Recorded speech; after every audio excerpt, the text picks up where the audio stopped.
If you like this video, please give it a thumbs up and hit the subscribe button as well as the bell to be notified of future videos.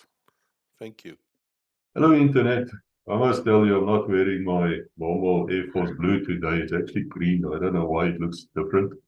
We have a pilot here, I can tell you, and I'm quite pleased about that. South African Air Force pilot, man, flew commercial later, and today he's at the university in New Zealand. But he can tell his own story, Steve Scott. Thank you for your time. We're really grateful to you.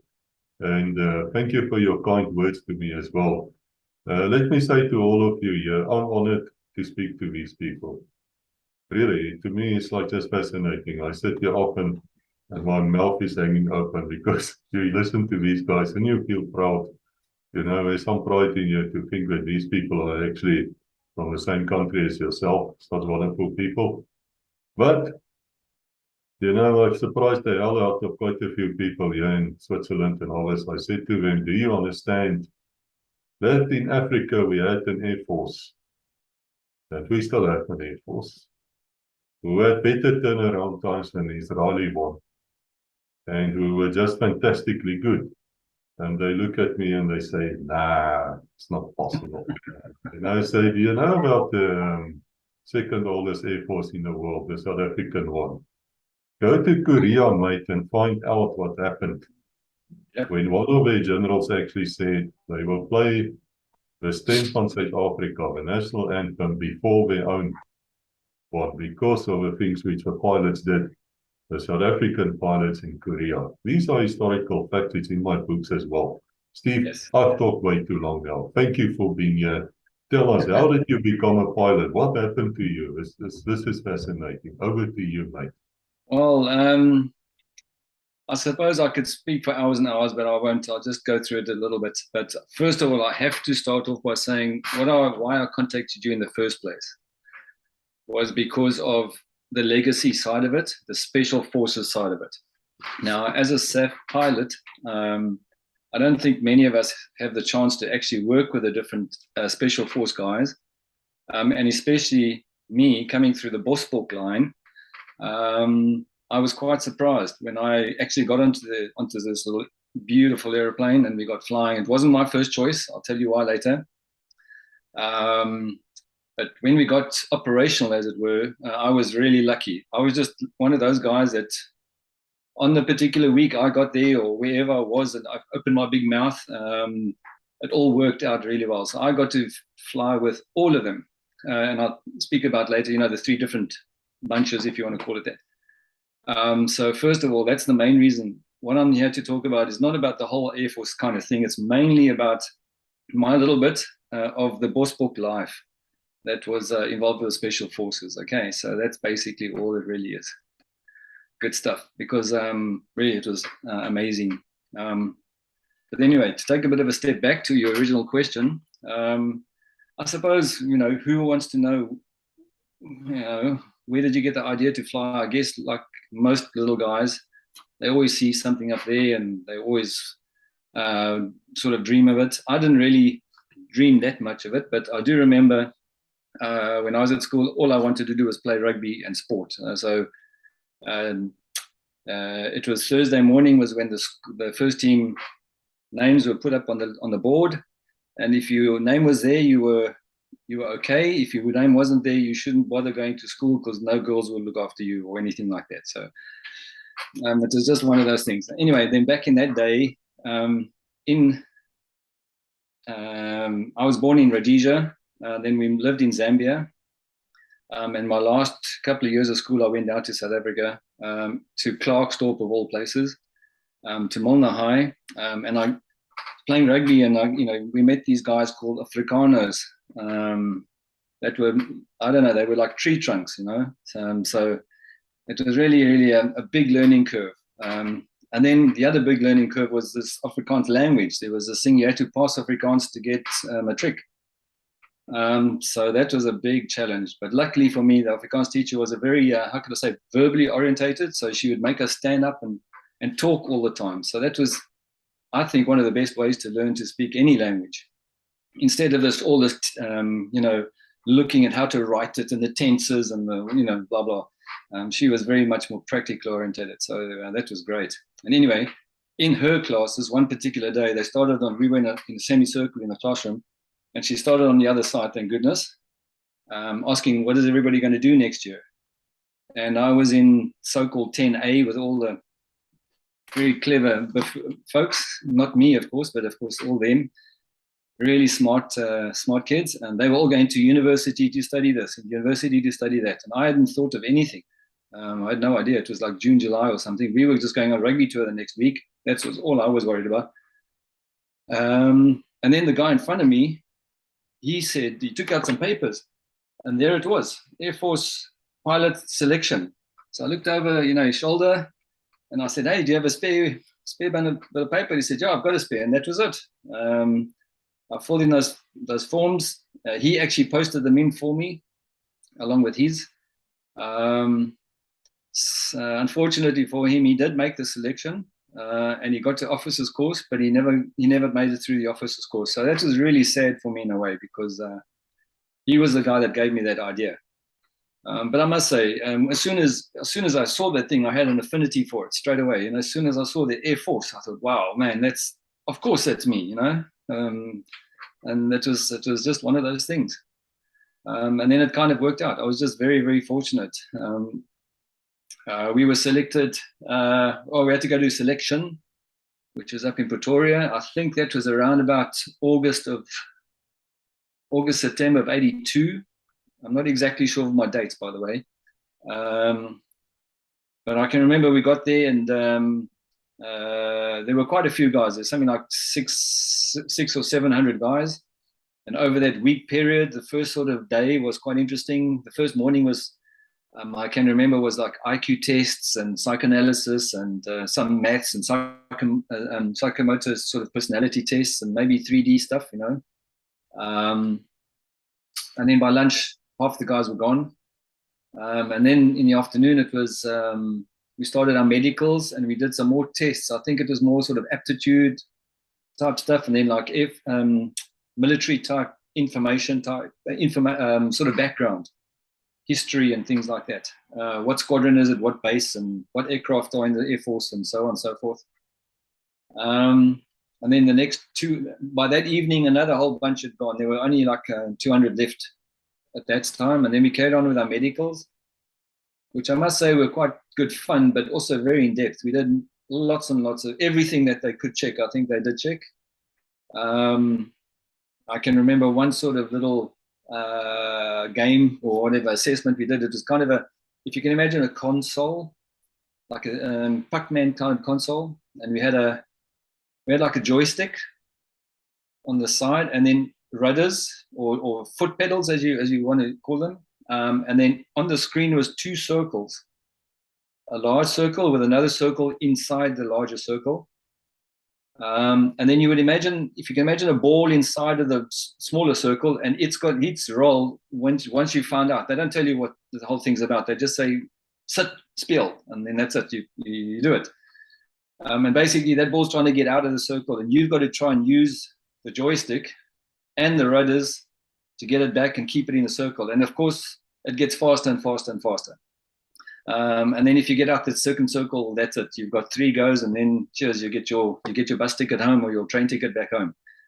I can remember that one. That was good fun because the guys, I mean, by that time we were so nervous, we were laughing at everything. The guys were like on the edge, but the only way you can beat it is by either getting more of an aggro or laughing a bit. And we did. We got on very well, and we just ripped each other off, and it was a big laugh. But guys would get there and sit on this thing, and within 3 minutes they were sweating like pigs. It was really, really great fun, as it were. So I remember that like yesterday. And then what else? I can't remember too much detail then. And then the rest of the week was medicals, and then the last sort of day was selection board, where you walk into a room and there's 5 or 6 guys sitting there. Head of the general, the brigadier from training command, and a couple of other guys I didn't really know, but lots and lots of stars and castles and things. And then also the doctor that was in charge of us then. For some years that kept us in line that week. He was a staff sergeant. I can't remember his name. Really nice guy. But geez, you got a really good idea. This is what's going to come. He was fantastic. But anyway, yeah. And then we did that interview.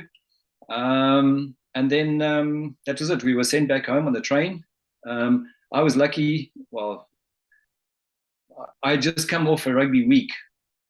We were down in Bloemfontein, actually. So I got back on the Sunday to get in time for the selection board. And then on the Friday when we finished, they gave me a free train ticket back home, which was fantastic because I didn't really know how to get from Pretoria back to Klerksdorp, you know. So I was like so boned. Hey, this is cool. I got a free ticket, so it was great. Yeah, anyways, that's it. And then a few months later, you get yourself a invite to say, welcome, you've made it, and come join us at the SAAF gym in January. So that's all how it worked. So that's the sort of basic as far as the selection is concerned. If there's anything else you particularly want to know about that, I don't know. Can't really remember too much about it, but anyway. And then of course the gym is like any other basics, which I think everybody in South Africa has been through just about, and they know exactly what that's all about. I don't know, I probably can't say too much as far as the language that's concerned, but you know, RF, or maybe RV, I can't remember the Afrikaans spelling. But anyway, so we were known as course 1 of 83. So all through your Air Force, if you ask anybody, what course are you on? They'll say, whatever, 1 of 83, 1 of 86, or 2 of 87, or whatever it is. Then you know exactly where you are in the food chain. I think, I don't know how many we were, but basically there were a couple of bungalows, and some of those bungalows had pilot-type guys in it. Most of us came from school. I would say about 80% of us came from school, and there were 1 or 2 guys that were a little bit older than us, which I'll allude to a little bit later on. Either guys that had studied at university or whatever. So they joined us. And basically the Air Force wasn't really that bad. I mean, a little bit of running and whatever. We shot quite a lot. We did quite a bit of shooting. We did stacks and stacks of drilling up and down the parade ground. I think we were probably, I would say the Air Force guys probably weren't as fit as most of the other guys, but they certainly could drill. That's for sure, because we spent many hours on that white sand. But anyway, it's good fun, eh? And then after that, we all went to. That was sort of around about, I think, let's say January to March is probably the gym thing, and then I think probably about April, I guess April, also till about June, something like that. We went to the Air Force College, also in Futrekerhoofde, basically to teach people how to be officers and gentlemen. I laughed because all of our books were from the Royal Air Force, and it was all written there, you know, Royal Air Force, blah, blah, blah, and officer and gentleman, officer and gentleman. Then as I went through my career, I used to think, yeah, Eva, if they knew exactly what was happening, yeah, I don't know. But, you know, that's it. Yeah, basically in the Air Force, how it works, I'm sure you've heard this before, but you've got nothing after gym, of course, on your rank, and then if you pass the officer's course, then you get a white stripe. So you say Kandidaat Officier, KO. And you can imagine what KO can stand for if you use your imagination, and that's what we were used all the way through the 2 years by our instructors and so on and so forth. Again, in the Air Force gym, it was not, how can I say, it wasn't too tough as far as physical was concerned. We did a lot of running and a bit of, poles and tires and things like that. But after speaking to my Parabat colleagues and Koefoot guys, it was nothing like those guys had done in their basics and their officers training or their whatever training they did. But we did a lot of sort of leadership type stuff. So, you get into your groups of 8 or 10 or 12 guys. You've got these poles and things you got to get across the river. Nobody's allowed to touch the water and all that kind of nonsense. And one guy's, I don't know, he's got a broken leg or something and all that kind of stuff. So, it was great fun. It was really good fun. They also taught us, really important things like how to write a signal, how to write in Defence Force language, all those really, really critical things that I don't think any of us actually passed the thing, but they let us go through anyway. And what else did we do? Oh, and they taught us how to basically behave ourselves in a pub, in a formal dinner. How to use the knife and fork, and only pass the port with your left to your right hand. Don't touch the table and stuff like that. Very important culture, But yes, after that sort of phase, we were all, I think, I speak under correction, about 34, 38 guys, something like that, had passed through that selection board, and then through the gym, and then of course through the South African college, as it were, officers' college. And then what they did was they split us up into 2 groups, maybe even 3, but I think it was 2 groups, and one bunch went down to 1 parachute battalion, and the other bunch down in Tempe Bloem, and the other bunch went down to do land survival with SMS, with SAMs. We did the Bloemfontein one first, and I think we got there sort of between courses that they were busy with, because it was quite quiet when we were there. We're quite a couple of guys in right next door to us in Tempe, as it were. But we were quite lucky. There was not many people there. We didn't do much running or anything. They did introduce us to a few things, by the way. We did some stuff just to reorientate us in that, but it wasn't much. It was more there to teach us what to do if you need to jump out of an airplane. But they also said to us, listen, you're not here to actually jump out of an airplane. You are there to bring the airplane back and land. So this is just in case you're burning and you can't. Okay, fine. So yeah, it was great fun, and we were lucky because the new Opkos jumping facility, the new hangar, had just been finished. So we got to use it. It was beautiful. Really, really, the facilities were great. So we spent 2 weeks there, and then we swapped and we went up to do land survival. Now I don't know if I'm allowed to use names or anything, but I think the Parabat commander there is either a Piet or Piet Dupree. I remember Dupree, or De Boer, De Wat or De Boer, something like that. My Afrikaans is terrible and to remember names anyway. But I remember they helped us through, and they were, if I may say, they were absolutely spiff when it came to how to teach guys from different cultures and different backgrounds, and me, that has got no bloody Afrikaans, and a couple of other guys. They were very switched on, and exactly they could somehow, like in aviation, years later I learned in the airplane, when you're an instructor, everybody's different. You need to find out what does that individual specifically need today to be told or to be advised. And they were very good at that. They could, without a doubt, straight away say, do this or try this, or best you do that, in a much more, how can I say, pointed view. But anyway, they would tell you exactly what to do. So they were spot on, those guys. So I think they're something like that, Dupree or De Boer or De Vet or something like that. But maybe one of them will one day remember this bunch of Air Force boys that came through and buggered everything up. Anyway, then we went up to Lapalala, Valwater, to do our land survival. It was also about a 2-week period. In the first week, basically, they just teach you about survival, about the plants, what you can eat, what you can't eat, how do animals behave, how do the buck behave, how do the cats behave. Of course, that was major. A lot of medical stuff, how to put a drip in, and cuts and all that kind of stuff. So we did all of that, and then we went up to Lapalala with what was his name, Quentin Kutsia, I think it was Kutsia, yeah, another Afrikaans name. Geez, very knowledgeable guy. Wow, knew everything about everything, man. Anything with the bush, man, unbelievable. And he was a SAMS guy. I mean, I just couldn't understand. His background was he knew everything about that place. It was fantastic.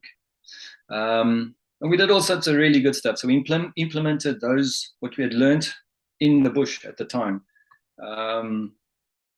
So basically in the game park, they would say, okay, you got to walk from this beacon to that beacon in so many hours, and don't get yourself caught or don't get yourself eaten or whatever, stuff like that. And don't drown and blah, blah, blah, all this. And then after like 3 or 4 days, you start getting a bit hungry because there's no food. So now you have to learn what to eat and what not to eat. And you learn very fast that everything that's nice and pretty is not a good thing to eat. Your stomach learns very fast, that's for sure. And then what was really a good thing, I must tell you, was I think it's like day 4 or 5, I can't remember, but yeah, something.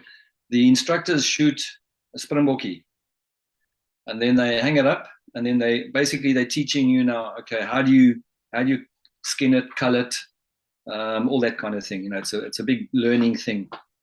For a guy like me, it was we had seen it happen plenty, but I hadn't basically what happened. I'll tell you the story. Was so we did all that. They taught us how to drink pens water. So we all had to do that and get that experience and eat the liver and all that wonderful stuff. And now you remember your stomach is really skral, and you're really keen on something. You eat that liver, man, your stomach doesn't want to know about it. So yeah, it was fun. But basically, what happened is they culled it, and we all got to cut and do whatever we had to do, and then all the binnedarms all fell out down on just on the stove because they'd hung it in a tree.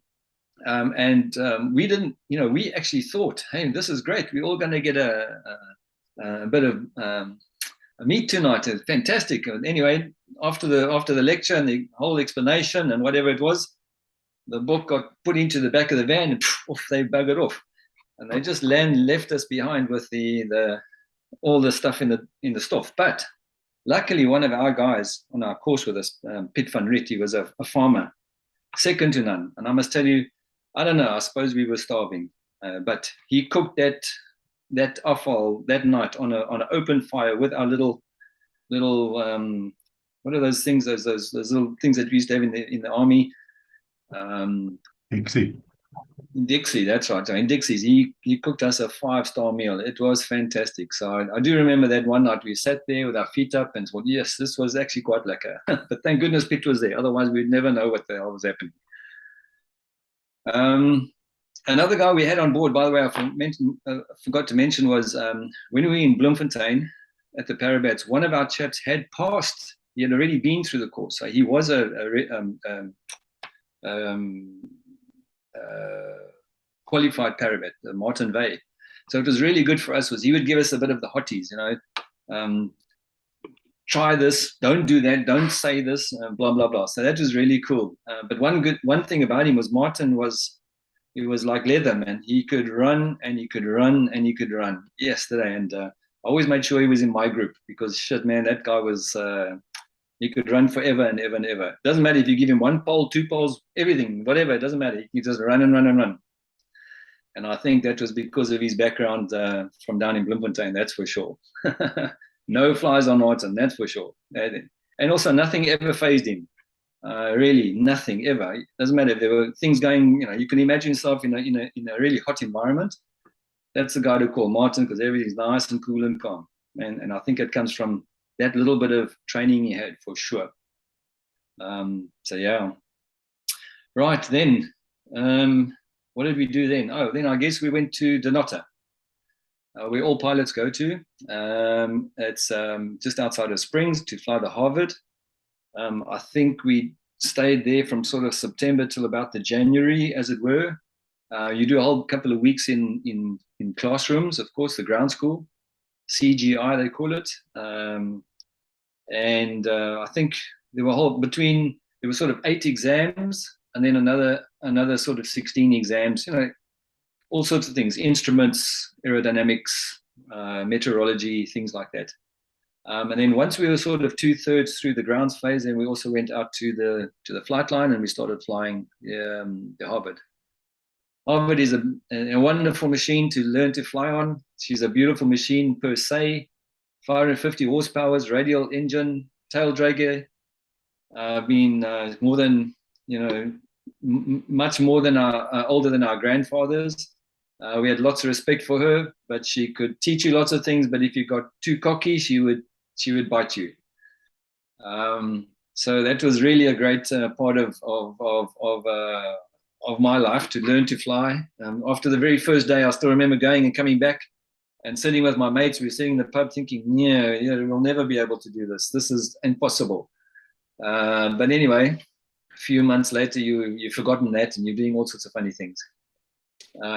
So that's the basic flying school. You do sort of circuits and landings. You'll do navigation. You'll do night flying.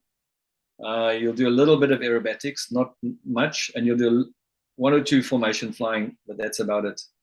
I'll tell you one little thing about the Air Force as far as culture is concerned.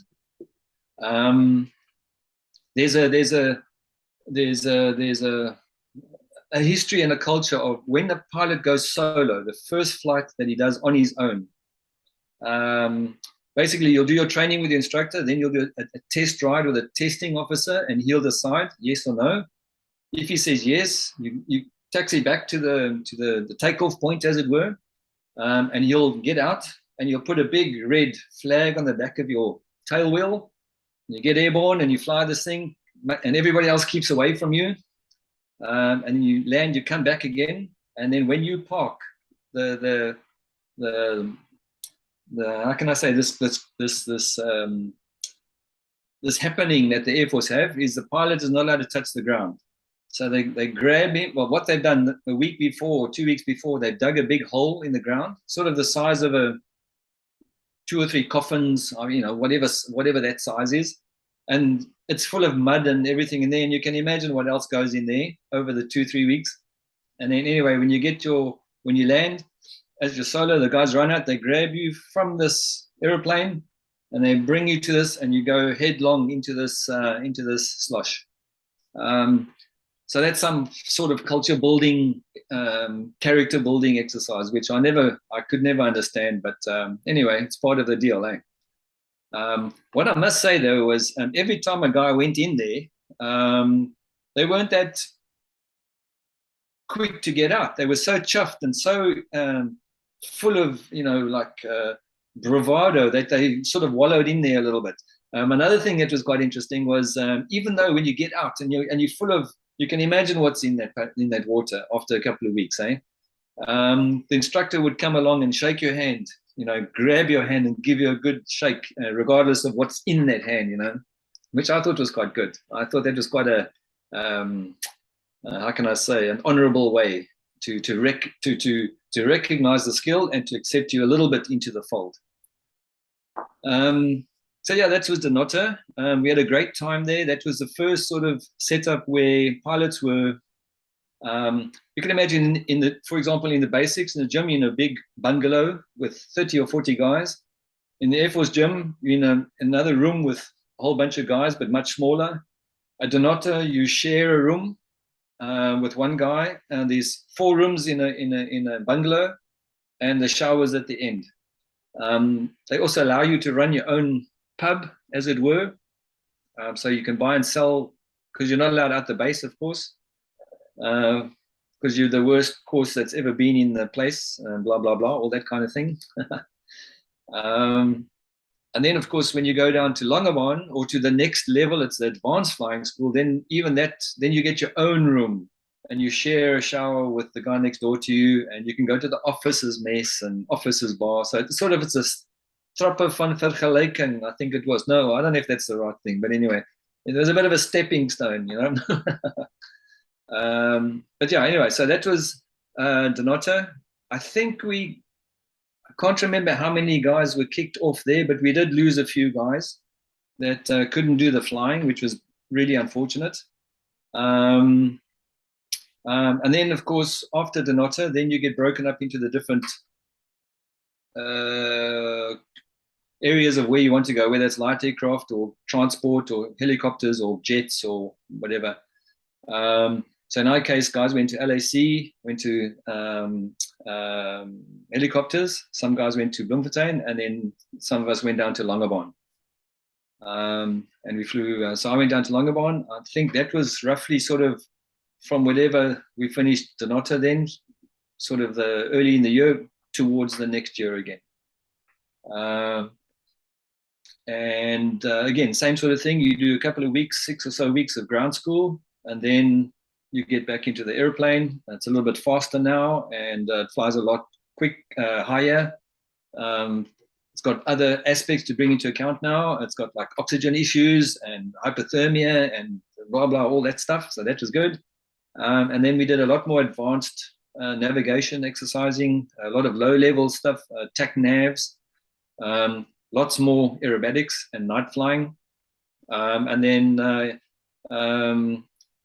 basically the GF flying test that you do there is your last test that you do in the Air Force before you get your wings, as it were. And in that test, you do everything just about with a really senior testing officer, and then that's it. Then if you pass that, then you know that you're green for go. So Longabon was great fun, of course, because you're down in the coast, wonderful part of the world. We were still playing rugby in those days as well, so that was great fun.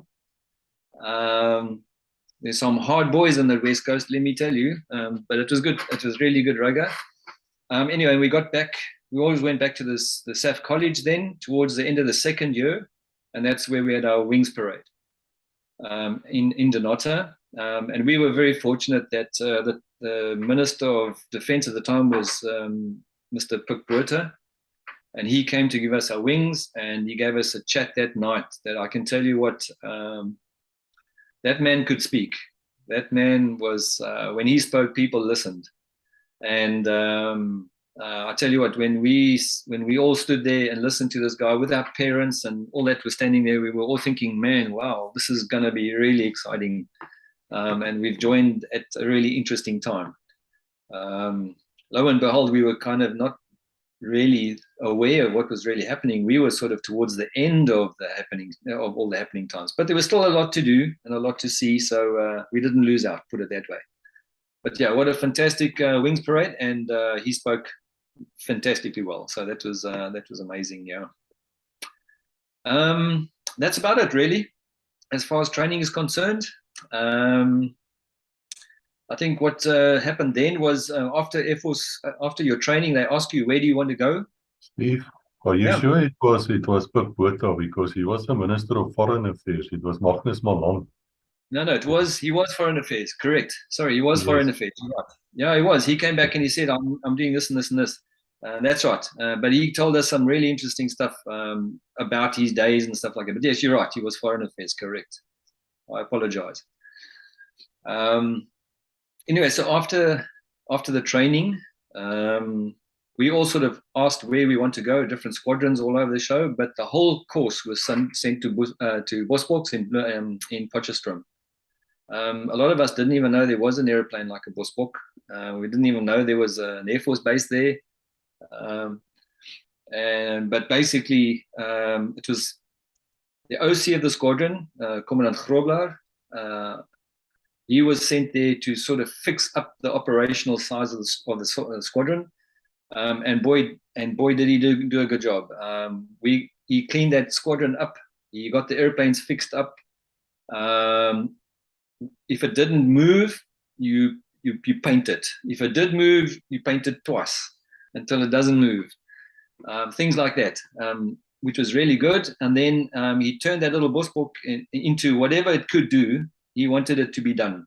So we got to work and train doing all sorts of stuff. And so some of the things we would do, for example, he would organize with the squadron and other squadrons and other arms of the Defence Force. So, for example, we'd take a 5 or 6 formation in Bosbok, go down to Oudtshoorn to go and do forward air control with the G5s and G6s.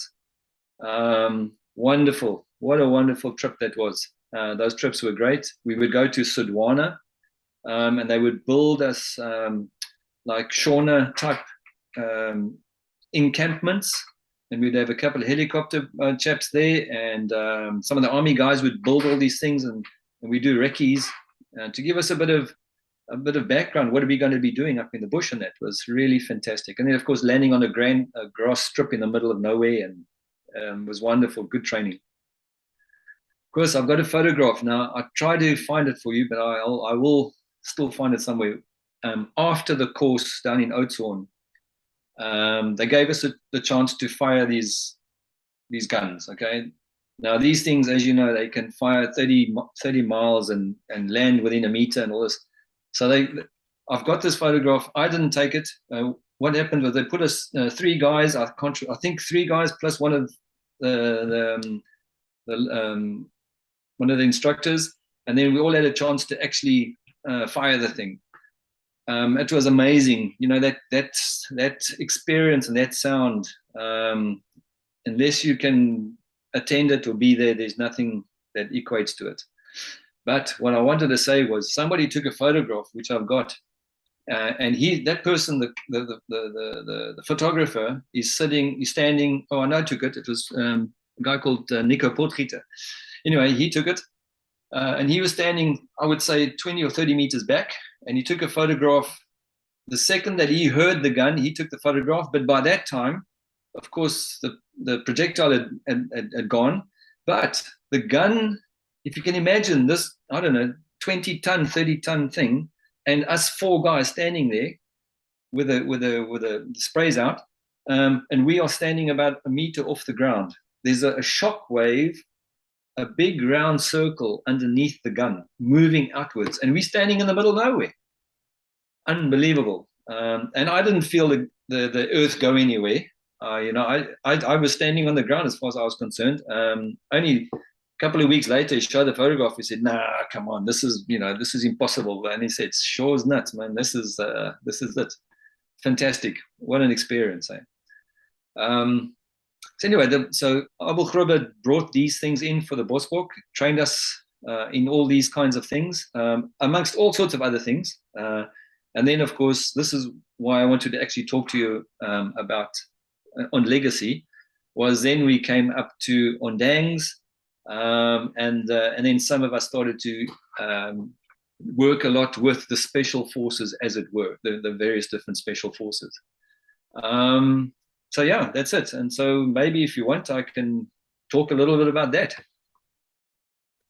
I just have a few questions before you go on. Yeah, please. If I can remember. Yeah, well, you're a PhD now, man. You should remember. No. What I find interesting is when you said that you had a teacher in Afrikaans who said you basically used the principle of let's talk instead of worrying about grammar, because that's exactly what my wife is doing in her schools, and they call it the Cullen method. And it works. It works 4 times quicker than any other method. If you think about it, your parents, and if you were a parent yourself, you will know, you taught your child to speak before he could read and write. You don't start by reading and writing. You talk by repeating, and then slowly the child builds up. That's how you learn a language. It's not that hard. And glad to say she's got a program now online. And who knows what will happen from that. And the extension of that is when people do music, they learn songs. That's just another way of learning, much easier than anything else. Yes, quite true, because you keep on repeating and you repeat and repeat, and then you hear it and you sing with, and after a while, I actually found the other day, I found Kinders van die Wind in French. Yeah, in French. It sounds quite good in French. It was actually quite good, very good. In fact, I'll put it here at the back of a video if somebody is interested. I remember this. And I'll send you one of it. I never knew they translated it. It's an old video, I just got hold of it. But really well done. And you can pick up the words as you go along.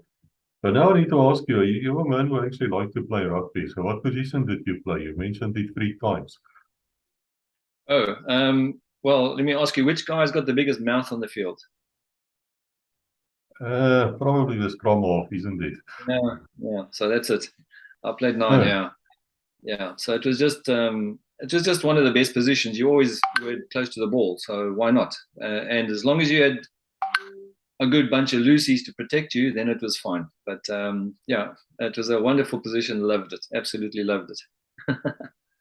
Yeah, I tried my very best, of course, to get hold of these scrum halves. But I have to say, sadly, I failed most of the time. But You it was know, nice to do. I think in our day, remember they could break off the scrum early, eh? So we got you got hammered. That's why you needed support. Otherwise, it would be a tough day at the office. Oh, that's great. That's great. Now, I do understand. I've spoken to some other Air Force officers. When you go in your officer course, there's something they call tihoha, which is where they start off. And then I think for the next day or two, you just run around and being sort of abused, if I can use that word in a nice way. Did that happen to you guys as well? I would say yes. If you want to put it lightly, we had this thing called khocha, but again, it wasn't as bad as what everybody else told us it had happened. But yes, I mean, if you were going to jump, let's be honest, if you're going to, if they're going to put you in a truck, okay, and they're going to say you don't need anything, just put your browns on and your boots, and we're going to go away for a few days. You know that it's not going to be, we're not going to the beach, and so that's basically where it all happened. And we'd go out to, now I can't remember where the place was. It was a shooting range near Rustenburg, I think it is. Those mountains up near Rustenburg, and we do a bit of a 20-mile walk, and then you think, okay, it's over, but boy, then it's only just started. And then this khocha thing is where it's a mental thing. They try and put you under a bit of pressure, and do the most useless stuff that you can imagine. So a lot of this.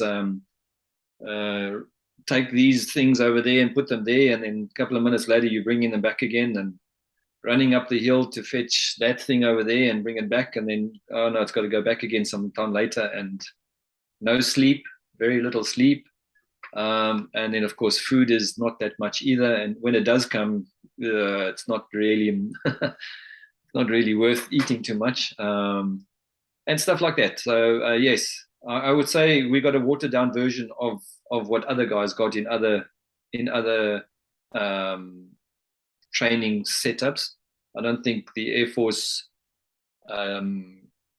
officers college training wasn't probably that bad compared to others. That's for sure.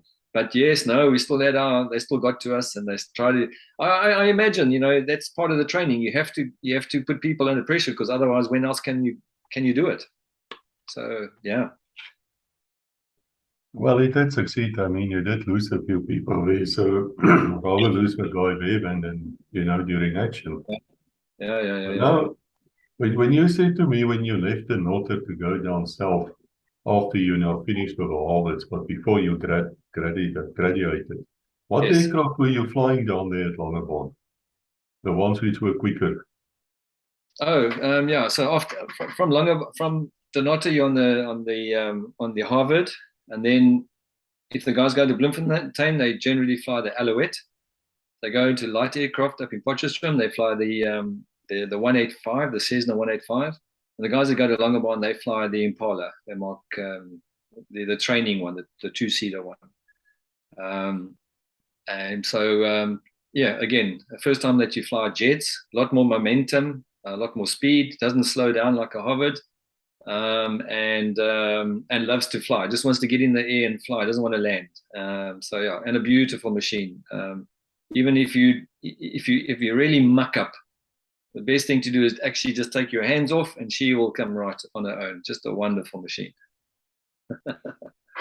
I've heard that the Harvard has a nasty twist or something on it because of the engine being that powerful. So you have to put a bit of rudder control in when you take off. Is that true? Yeah, absolutely. You can imagine that 550 horsepower engine, whatever direction it's going, say clockwise, as soon as you rotate that tail up, that whole airplane is going to swing off to the right-hand side, as it were. So you've got to kick in a whole lot of opposite rudder as it weathercocks, as you want to call it. That catches a lot of people because you don't want to be blasting off down the runway and you do a bit of a spin there in front of everybody. It's pretty embarrassing, eh? But you learn fast, believe me, you really do learn fast. So that helps a lot. Well, I have a last question for you. We had Otter Ploeyer, who was also in New Zealand. He was a flight engineer in 1962 and then a Air Force navigator before he became a captain in the Royal New Zealand Navy. What a wonderful, wonderful fellow. Otter, if you're listening here, hello. We're missing you. But anyway, he was telling us about a device in the Harvard where you could actually urinate if you're a male. Now, I do have a joke about the commercial pilots, with the F-15, which comes next to it, and, throw the aircraft around a bit, and then, the Boeing just really go on, and the pilot says something to him like, man, I just went to the toilet now, and I can do the aerostess as well here. What can you do? You ever had that kind of need in an aircraft where you really had to go now and, Of course, to be very honest, yes, there's a pea lily, piss lily there. I don't think anybody touched it, but it was pretty in my day. I did check it because you never know. You always have to make sure that it's serviceable. But mine was, every time I checked it, it was like silver squin, as it were. So I guess it was never used. I would say I never ever needed it in my time. I think you're so nervous. You're concentrating so much on doing your job that, things like breathing and going to the toilet and that, you forget all that stuff. You take a deep breath, you do your whole hour, and then you come back, you take another breath. Never mind going to the loo and wanting to go for a pee or anything like that. But I would say I was lucky because after flying in the Air Force, I went straight on to sort of aeroplanes that had air hostesses and another pilot next door to you, and much more gentlemanly and a tie on and all that stuff. It was there was plenty of time to go and take a rest. But no, in the Air Force, I don't think I didn't see anybody use it or need to use it. I can give you one example where I used a bottle though in the Bosbok, but I'll chat about that a bit later. No, that's good. That's just really one last question before we move on. You became a aviation psychologist. I hope I say it correctly. Then you are a smart man. You are like a professor in this thing of this type of course. Not a professor. Anyway, you are a doctor in it. So, looking back, do you think that the SAAF training for an Air Force pilot, because you people were extremely young, I was surprised to find out that you can take a guy right out of school and make him an Air Force pilot a year later or however long it took. I mean, the mind's not even, and he can't even go and watch a proper movie in those days because he's not 21. Good or bad, if you look back on it, your comments? As you know, I think the main reason was that you could manipulate or form that individual, specifically the brain, as it was developing. So we had one chap, for example, that was on the selection. I remember him, and he had a couple of hours. He had something like 8 or 10 hours, and we were very jealous of him. And he didn't make it. And we actually asked, and they said to him, "You've done too much flying." Now, we thought, geez, 10 hours, that's nothing. But he wasn't put in. And then I heard later he actually reapplied, and he came about 2 years later. Whether he continued to fly or not, I'm not too sure. But I do remember that they were quite adamant at the time that they're not interested in anybody that's got extra flying experience, because they want to be able to take them down to a certain level and build them up again in a certain way of thinking. When it comes back to myself, at the time, sometimes you don't really know why things are happening. You're just experiencing it. Only later, when you become an instructor, or particularly if you become maybe a manager in safety or whatever it is, then you start to realize why these things happen. So yes, and then again, remember, this was in the early 80s. That's the way things happened in those days. Take it or leave it. So you just grin and bear it and do whatever you had to be to do. I think things have changed a lot more nowadays to accommodate different people and different levels and so on and so forth. So I would say at the time there was a reason for it, and that's why it worked. And yes, it did work. In the background, we're recording the Battle of Iheki. It was with the Special Forces chaps. Almost every single one of them who was in Special Forces at that time. I believe 1977, but I'm talking under correction. They attacked a base called Iheki, and 3-2 Battalion was supposed to attack another base not far away, Iheki 2. And they walked basically into hell. They were dropped wrongly by the Transals. They were awake about 38 hours by the time that they attacked. And they lost 8 men killed and 11 wounded within seconds.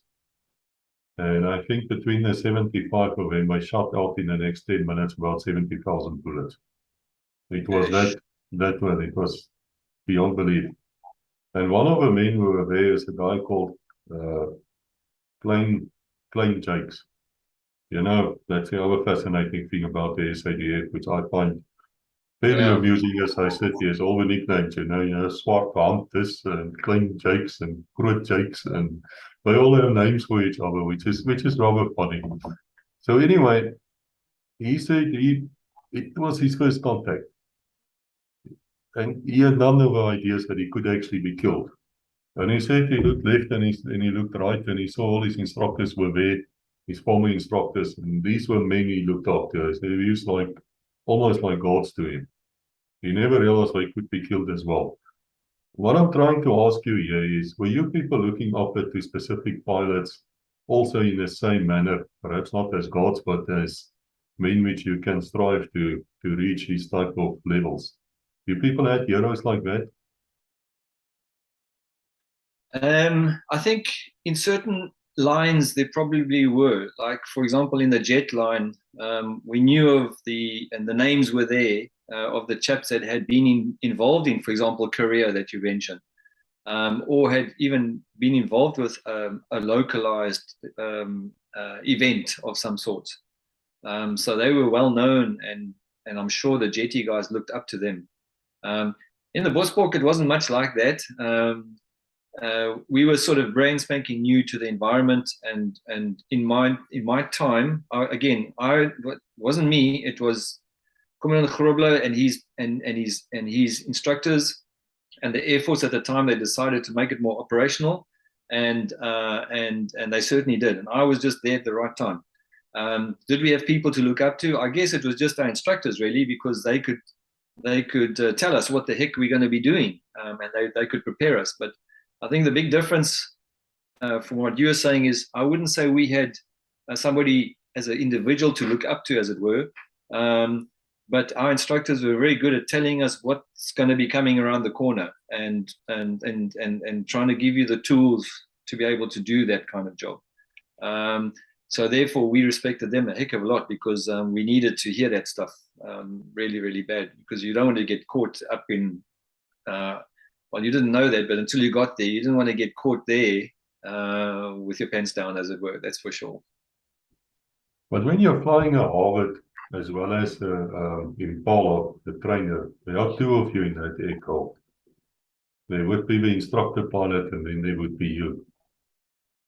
Who sits in the front? Yeah, so basically, depending on which aircraft you have, but say, for example, the Harvard and the Impala, the student pilot sits in the front and the instructor at the back. And generally what happens is you fly sort of, a third of your flying is with an instructor, and the other 2/3 is on your own. And getting more expertise in whatever you've been taught. So you might do, let's say, for example, you're going to do, I don't know, aerobatics. You'll do 1 or 2 sorties with your instructor, then you'll do 1 or 2 on your own, and then you'll do a flight test with an examiner. So then you've had all the input, you go test it yourself. If you want to have another instructor go, you can get one, or you go and do the test. So that's generally how it worked, as far as the 2-seaters. Now, of course, there are some airplanes that don't have 2-seaters, which is a bit of a problem. Not many, but there are. and then most of the work is done in the simulator. And indeed, the modern world is quite amazing, especially in this commercial world. All your simulation is done, all your training is done in the simulator, even your check ride. And the very first day you get on the airplane, you've got passengers on board, and off you go. It's quite amazing. Yeah, I recall that my late wife, by the time we met, she has left the Navy, and she was programming the US Navy's flight simulators. And she would say to me they would fly a couple of 100 missions before they actually do the mission. Yeah. And they would be able to control all of these things from it. It's just fantastic. Unbelievable. But can you actually see from the back of this aircraft? I mean, I was always wondering how these Impala pilots at the back or in the orbit, how the hell do they see where to land if they were landing? And who decides to eject? Yeah, it's all good questions. It's usually the instructor that decides things. And there's very little window across the side of the, on the side of the head. And there's many stories of the stick getting loosened and it's being jammed to the front and getting knocked on the back of the head. Luckily for me, that didn't happen. But there are many stories like that where things are not going that well, or somebody's lost their cool, things like that. But yeah, there's an instructor in the back. That's part of the instructor's course. They teach you to look, to know where to look and how to look, and specifically when to look, because there are only sometimes small windows of opportunity to look at a certain aspect, and so you've got to be, you shouldn't be busy doing something else at that time. You've got to be focusing on this particular area to make sure that you're in the right spot, or the pupil pilot's in the right spot. The big trick is in aviation is to allow the pupil pilot or the pilot flying, if it's with an instructor, allow that person to go as far as they can. So let's say they flying an approach and they get too hot and too high. You want to see, can they recover or not? So you want to give them enough time to find out they've got themselves into a bit of a fix, and then what do they do about it and get out of that fix. But then as an instructor, you've got to know when to cut the cord and to say, right, I've got control, or do this, or whatever it is. And that's a tricky thing in certain positions. So how do you find out you're going to go to Bosbok training instead of whatever you wanted to go to, the Mirages or whatever? Yeah, we were all asking to go to elsewhere. I requested to go to Fire Squadron in Durban. I went down to Durban. I found an apartment in Manzantoti. I arranged to rent it out. So I was really, really as happy as pig in. I didn't go to the squadron because I knew I don't want to be too cocky. I thought I'd walk in there a bit later, but I knew some guys that were there, and they knew I was there. And but they also said to me, "We haven't heard anything yet," and that was like, a red flag. And then one of my colleagues phoned me and said, "Not too quick, my friend, not too quick. Get yourself in the car. Monday you've got to be in like I said, in Potchefstroom." And I said, "Potch? What the hell's in Potch? We're all going to Bosbok. So what the hell's a Bosbok?" So yeah, there were a lot of unhappy guys when we arrived there that first day. I can tell you, were by a long lipper, and some guys never ever came right. They just wanted to leave and they couldn't wait to leave.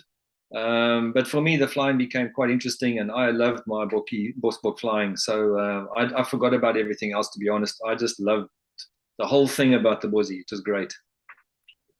Well, perhaps here we should tell people with Bosbok about what's it about, because I assure you, there's a lot of people who's never even seen one. So if you can tell us what this aircraft can do, why it was, what's it supposed, what's the functions of it? Yeah, well, basically the Bosbok is got a Lycoming engine, and it's a light spotter aircraft, they call it, fixed wing undercarriage, and basically was used, very noisy airplane. So basically was used for anything to do with eyes in the sky type of thing. And the role of the Bosbok included all sorts of things, which we'll get into a little bit later on. but it could have been Telstar, for example. We were doing recce's with night vision goggles, for example. We were doing convoy support. We were doing like when guys were doing more, other aircraft were doing all sorts of attacks. We were doing Telstar for them and dropping flares, all sorts of things. So the Bosbok itself was quite a multi-role, as it were, kind of airplane. So I would say in the beginning it was probably just as a spotter type aircraft, but then they decided to see what else it can do. So for example, Commandant Grobler decided, no, we're going to put a 68mm target, what do you call it, initiators. So we went and he got us permission to fly next door in the Potchefstroom range, and we shot all these 68mm, and it was wonderful. This old bossy, yeah, we're doing what the Impalas were doing. It was great. Really good fun. But anyway, getting back to the Air Force type things, basically what happened was you did your training in Potchefstroom, and then they would second you out to Namibia or Southwest Africa in those days. And we had the biggest base was obviously in Ondangwa, and there we'd have like around about 5, 6, 7 airplanes, and then every week one bossy would go up to Rokana, another one would go up to Ianhana, and the other 4 guys would stay in Ondangs, and they would do all sorts of goodies. And then we also had another aircraft up at Rundu. So we basically had these 4 bases, and we ran around about 8 to 12 guys there all the time over the 3-year period that I was there. And we would do 2 weeks from Potchefstroom, 2-week tours, as it were. Sometimes more, sometimes you stay there for a month. Some guys never wanted to come back. They loved it so much, we had to force them to come back. It was really different horses for courses. So that was how it worked. When we came to, when you arrived at Ondangs, now this is where I'm coming through, where we got involved with the Special Forces. In Ondangs, we stayed right next to and worked a lot with the parabats that were there. In what type of things we were doing, for example, they would do lunar ops, as it were, with a Dakota, with a gun sitting out the back. So we would get airborne, we'd go out with one of the Parabat boys in the back, and we'd find whatever the area is, and then we'd call in the Dakota, and then we would drop a flare, and they would come, and that sound of that beautiful 20mm was absolutely stunning. And then shortly behind them would be the Parabats, either again with more Dakotas dropping them off, or 1 or 2 helicopters dropping the guys off. And then we would stay there while they all went back, and then the guys would clean up and do whatever they did, the Parabats did. And then we would relay whatever information had to be relayed back to base. And in some cases, maybe even help them a bit with a bit of sort of noise convoy support type thing, or even further dropping some more flares or something like that. So we got to know some of the Parabat guys quite well at that time. So that was really good. So that was one example of one of the bunches that we got to work with the Parabats, amongst all the other kind of stuff. For example, the power line recce I mentioned, I did a lot of that. From the Kaneni Dam, there's a power line that goes down to Windhoek, across those beautiful zebra mountains and all the way down. And then, so at this particular time, probably in around about probably 86, 87 type period, they somehow got across the mountains, and they started to attack the power line. So we were fortunate enough to go whatever time, 1 o'clock in the morning, and spend 2 hours flying up and down that power line.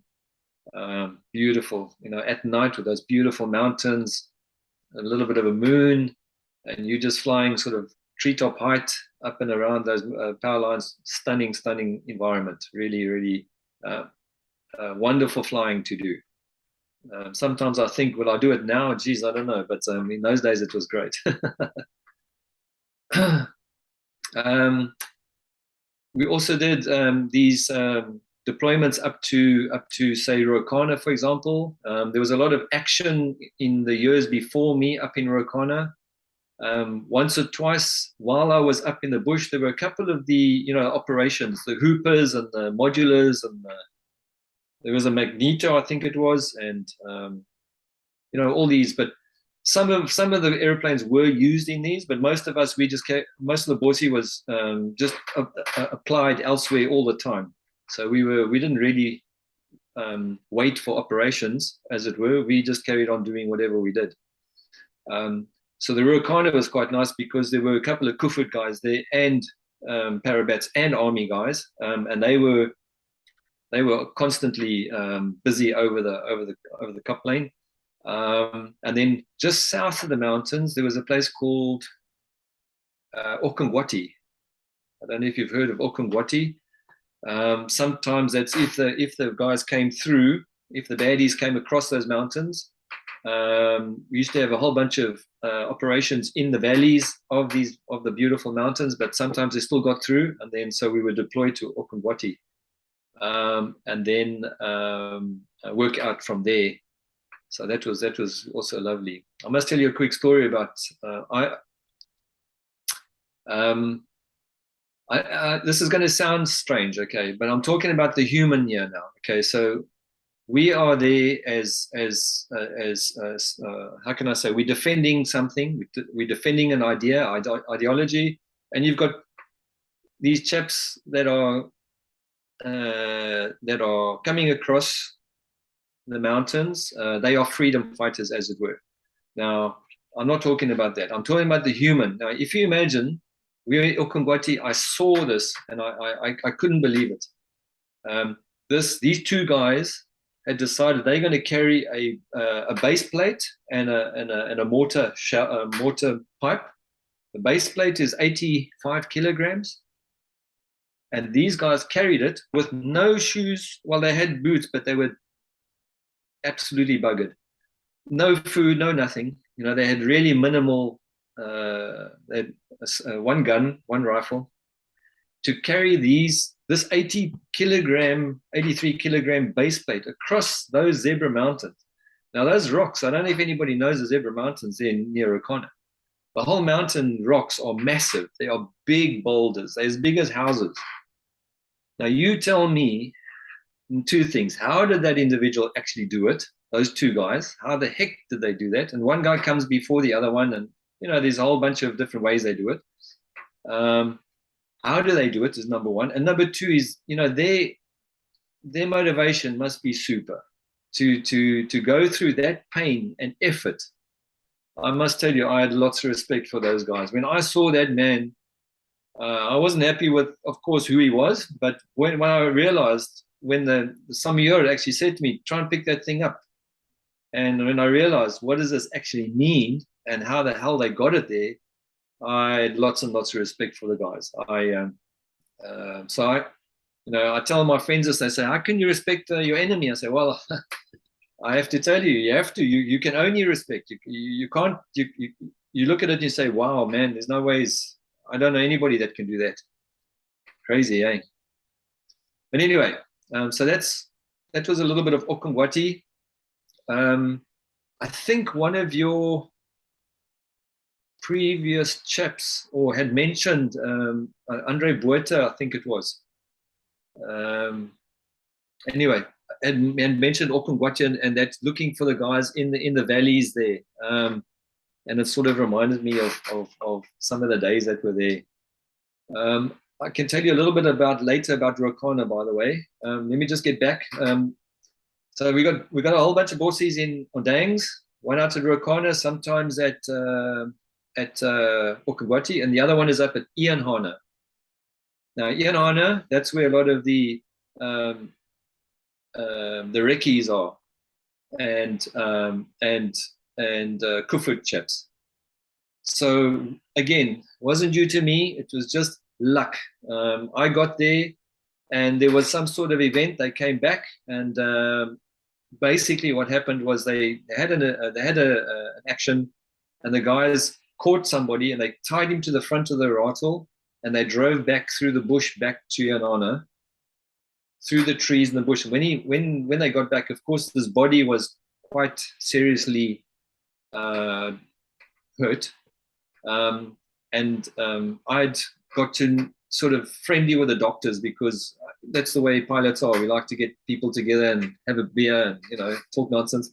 And I said to them, if there's ever a chance, you know, maybe of seeing something interesting, let me know. And so they called me and said, hey, listen, you want to come and see something? I came and had a look, and I met these people, these guys that they were called Special Forces. And boy, oh boy, they were like very different. Anyway, I opened my big mouth and said, do you ever use a Bosbok? And they said, yeah, we used to, but they don't let us use it anymore. So I said, well, listen, I'm doing nothing. I got a Bosbok here. Put in a request. I will go back to my guys and tell them. And that was it. I'll tell you what, from then on, we did lots of flying with the Special Force guys, and especially the Kufut boys and the Reckies. Most of it was they were somewhere deep and they'd gone missing or weren't sure of where the heck they were. And we'd get one of them in the back and we'd fly up there at night or whatever it was, and go and find these guys. And all sorts of other things were happening at the time. But it was fantastic. Yanana was a great time. I flew so much during those period in Yanana. And I used to fill my airplane up. So it was overflowing, because I knew, man, tomorrow something's going to come. It was fantastic. And the Air Force guys that were there, the radio operator, he'd say, how did you organize this? And I don't know, it was not me. I just opened my mouth and somebody else, you know. It was great. Now, I think I've sent you a photograph. I've got badges and caps from all these guys. I don't have one from the Reckies. That's the only thing I never, ever got. And it's one of those things. When you do some sort of operational event, you always swap a wing or a cap or something like that. And they always say, the guys say to you, you never tell anybody. You say, yes, for sure. And so it's one of my most prized possessions as a guy now. When I look back at my history, I think, man, what a great time. So now we talked about Ondangs, Rokana, and Yanana. And then the other side of Yanana, up to Rundu, particularly Rundu, was mainly Recce, and Rundu was 3-2 Battalion. Now, again, they were a little bit further on. But again, it was just pure luck. The Flossie comes in on a certain day, the pilots change, and then that night there's a pub night and you have a few drinks and welcome everybody and whatever. So in the pub, I asked, there were some other guys sitting over there, and it was the doctors, so I went to go and have a chat to them. And I can't remember why, but we went up to the medic center the next morning, and there was a 2 battalion guys sitting there. Different uniform now. I'd heard about them, but never knew. We hadn't been told anything about them. So again, I opened my big mouth. Hey, how's it going? Blah, blah, blah, blah. Do you ever use the Bosbok? Yes, we used to, but not anymore. I said, here I am. And there we go. We started doing so much flying with them. It was great. Again, most of it was Telstar, Reckies, convoy support. And then, of course, which I used to call search and rescue. They would say, come, we need to find these guys, blah, blah, blah. And we'd go and fly into the big black night, and then come back later on with some sort of information that they needed or whatever it was. So there you go. I was really, it wasn't me, it was just the Bosbok. And then I would say, guys, we've got an airplane. Do you use them? Yes, we did. And now we got it again. So how about that? That was fantastic. Eh? I have to tell you, every now and then we have a life-changing experience. Eh?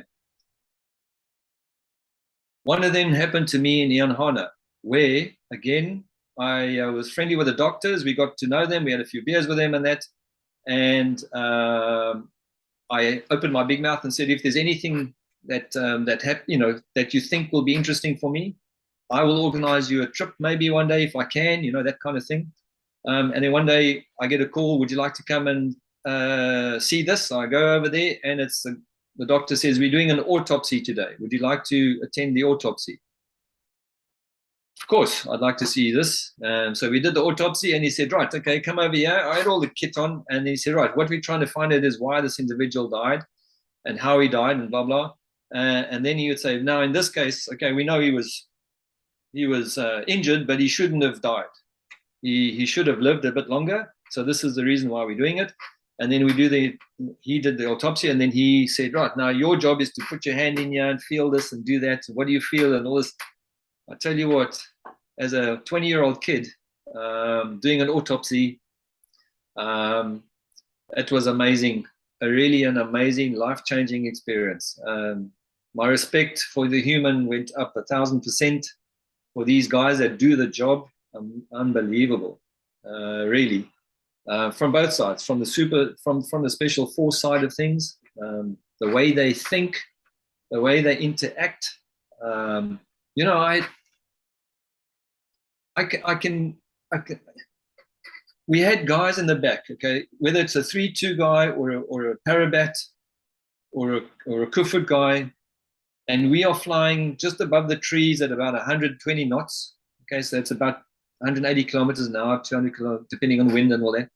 And those guys can track from the airplane.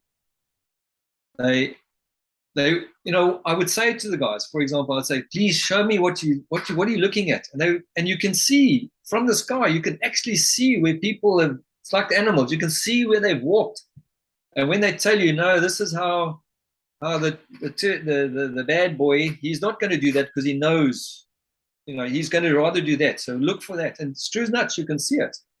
From 200 foot, you can actually see it. It is amazing. But of course, they have to show you and explain it. But I was amazed. These guys, they can track, they can actually do their job from the back of the bossy as long as we put them in the right spot. Fantastic. Absolutely amazing. So yeah, that was a little bit about. So for example, Rundu was excellent for me. I was invited, but I never got to Buffalo, and that's one of the things I will always regret. Is that I managed to fly there, to fly the past, take a few photographs, make a noise for the guys.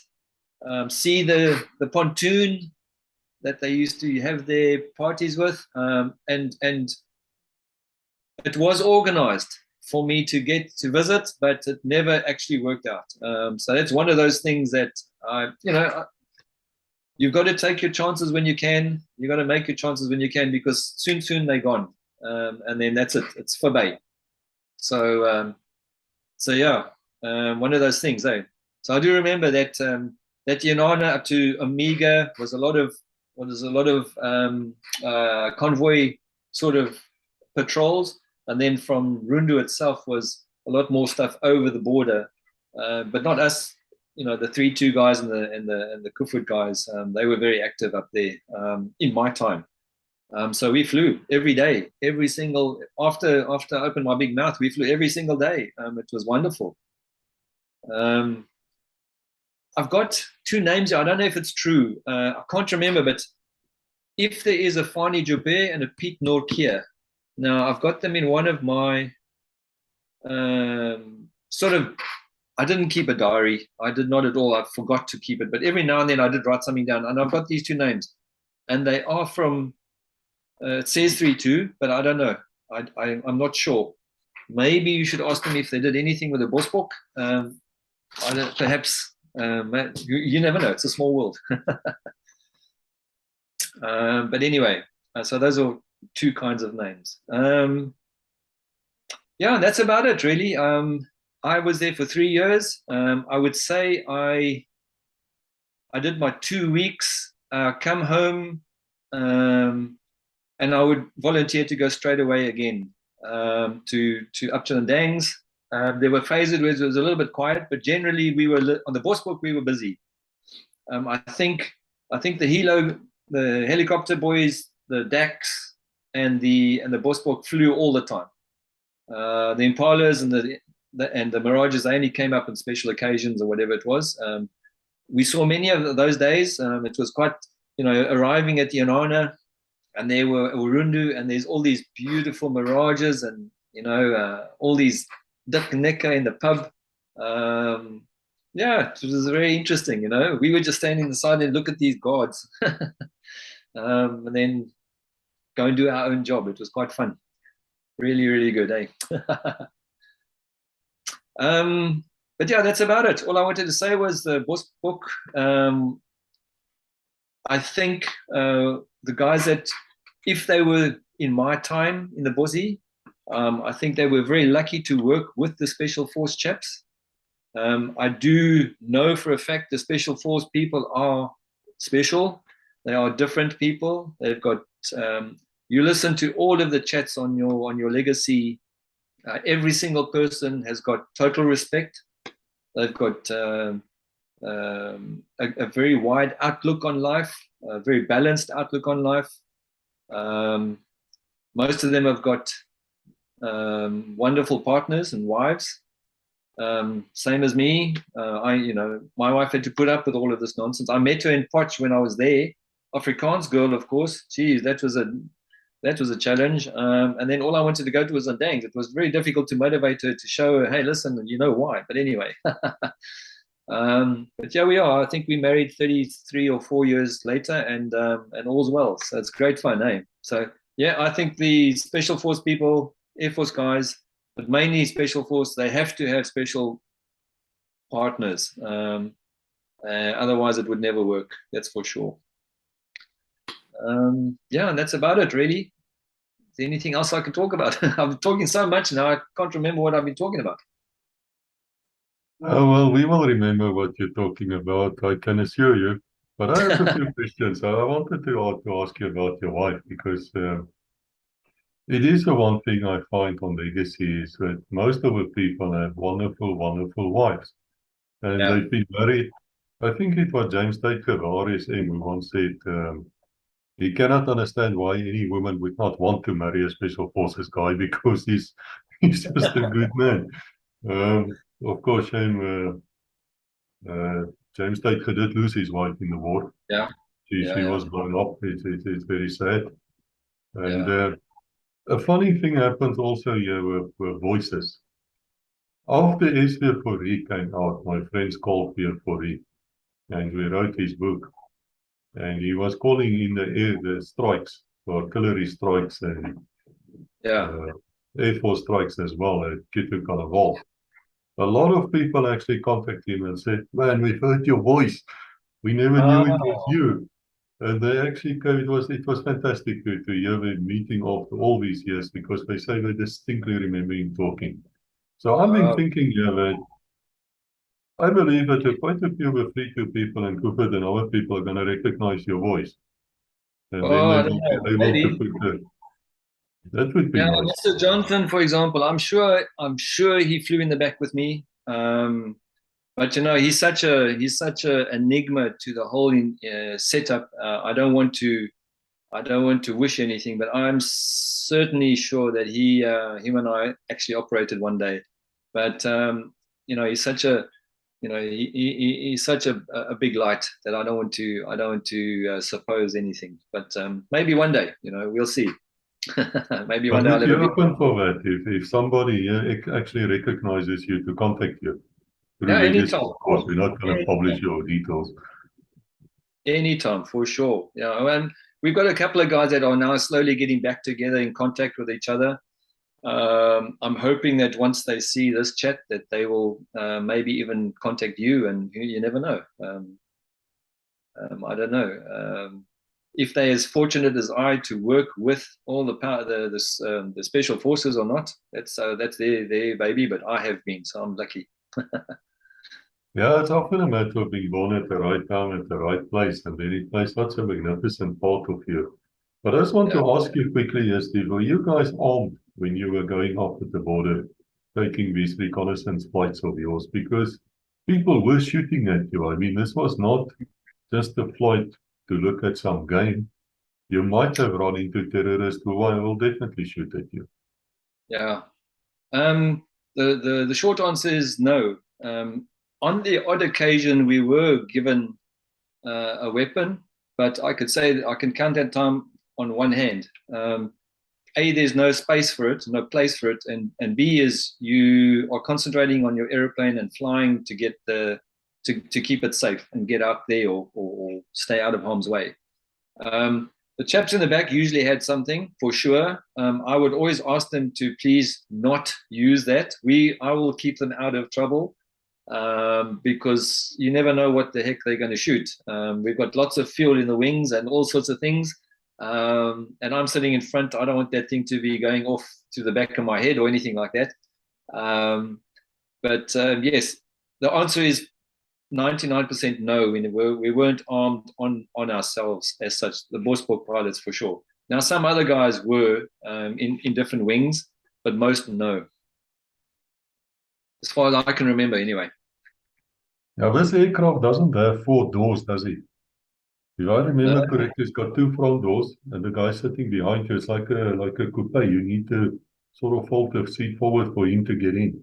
Yes, right. Yeah. So how Yes, the hell does he get out? So burning. Correct. So he's got to rely on you to get that airplane down in a decent situation so that he can get out. Absolutely. I must tell you a quick story. We did have it was a Dakota actually. It was flying out of Bloemfontein. I won't mention names, but the chap will know exactly who he is. I was in the safety department at the time, and so I was part of the safety investigation. That's the only reason. But basically, this Dakota landed up in the field. The pilots got a little bit bent. The pilots couldn't get out of the main door. So there's a big hatch on the top. So the co-pilot tried to get out of that. He couldn't, and he went out through the fire and the smoke. The captain went out the small window right here at his left cheekbone. Now, we've always said nobody can get out there; it's too small. And we asked him to try and do it again. It was impossible. When I met him, the airplane was there in the field, and he was standing next to me having a smoke, and he had a few scrapes on his side. And I asked him, "Are you okay? And where did you get that?" He said, "No, I don't remember. But I know where it was. It was out the window." And we still, to this day, we're not sure how he got out that airplane. And he thinks he got out that window, which is impossible. But then you go, the human endeavor, hey? Yeah, absolutely. Absolutely. So what happened further to you after you've been to the border so many times? And I must also say thank you to your wife for understanding. It really cannot be easy when a man goes 2 weeks or a month, comes back, volunteers again. I mean, you're having fun there. She's sitting at home. Yeah, absolutely. Like I said, I think most guys in this industry have special partners. At the time, I don't want to speak out of home here, but basically, I'd met my wife. I was studying part-time. She was an honors master student at Potchefstroom University in Seelkunde. And she was giving stats 101, and I was a student in 101. First of all, it was all in Afrikaans, so I wasn't doing that well. And also I was away a bit, so I was not doing that flash. So I thought to myself, how am I going to pass this course? And I thought, no, actually, she's quite cute. So that's how we got together. And then to cut a long story short, I managed to pass. She only gave me 51%, by the way. But anyway, after I passed, I went and said, right, we finished the course now. Are we allowed to actually go out? And she said, okay, why not? So that's how it all started. But yeah, the first few months and years, I think she spent a lot of time on her own, and I think she got used to it. As a pilot's wife, you have to have a wife that's independent, can think on their feet, that's resourceful. Trust is the ultimate aspect, and of course communication. So it's an ongoing entity that you've got to work on. But yes, like I said, I think the special force guys, the pilot type guys, they have to have very special partners for sure. There's no doubt about that. There's no doubt. And then you moved on. You left the Air Force at some stage. You started flying commercial. Sorry, you're breaking up. Say again, Nicholas. I say, and then you moved on. You left the Air Force at some stage and you started flying as a commercial pilot. Yeah, so basically, in my sort of last 8 years of the Air Force, I spent 8 years in the Air Force, and the last sort of 3 or 4 years, things started closing down, as it were. Namibia was being renegotiated, Southwest Africa and Namibia. And so the involvement there became less and less. And basically, we were all stuck at the squadrons, just training. And a lot of my seniors on the squadron had said, no, come to SAA. You've got to get into the commercial line. Initially, I wasn't really interested. I quite liked the SAAF. I liked the rank structure and all that kind of thing. But I must say, towards the end, things changed a heck of a lot. So, yeah, so I made the move. One of my ex-colleagues, one of the instructors, him and I we took a week off, leave, and we went to George, to the flying school there. And the instructors there were all ex-Air Force guys. And they put us through all the training quickly and all the tests. We did all our commercial license there. And then in our spare time, we wrote the commercial pilot's license as it when it was available. And then I wasn't as lucky as some of the guys. Some guys finished 10 years service or 20 years service in the Air Force, and on the Friday and the next Monday they started in SAA. I wasn't that fortunate. I probably had even a better way. I went via Flightstar and flew ATR 72s out of Cape Town. With Captain John Labestier, which was a great experience for 3 years, and then I went to SA. So that was really good. And for me, I was really fortunate in that I flew 737s out of Cape Town. There were 10 crews there, and we mainly did sort of the southern, Cape Town to wherever, and then also out to a couple of regional flights. And then once a month, we flew as a boy pilot on a jumbo 747 overseas. So I had the best job in the world. 737s out of Cape Town. VPO were winning in those days, remember? We had Fafa Knutzer and all those guys playing. And we were flying all over the show. It was great. Yeah, good times in my life, yeah. Yes. And then from then on, we were quite lucky. We decided, some of the guys had left to go to Emirates out of Dubai. So we thought, why not? Let's go and have a chance, go and have a look to see what's all this place about. So we went for a look-see and we loved it. So I went for, basically what happened was I went for a job interview in Canada, in Vancouver, and then flew directly to Dubai and did the job interview there. And when I got home, I had both jobs. I'd taken my wife with me so she could see what it was all about. And I said to her, okay, well, I'll tell you what, you write down where you want to go and I'll write down where you want to go. And then we see. And she wrote down Dubai and I wrote down Vancouver. So we ended up in Dubai. Yeah, we were very lucky. We arrived there when there were 4 airplanes, 4 777s. And when I left, there were like 250 of them. It was a boom time. So we had a great time there. Wonderful 20 years there for sure. If you look back at your service years at the SAAF, is there anything you would have changed? You always say no, but of course I would love to have gone straight on to Impalas and catch the last bit of the so-called war, flying in Impala or Mirage. We unfortunately were at the wrong time, where the Mirage was being changed into the Kafua, upgraded. So for a whole year there was no courses, and the OTC on Impalas was quite lengthy. You had to wait quite a while. So it wasn't really worth waiting all that time. And by then, some guys had said, "Hey, listen, come out to this commercial word net." So I would say if it worked out, it would probably have still been a dream to go to Impalas, but that's not the way it worked.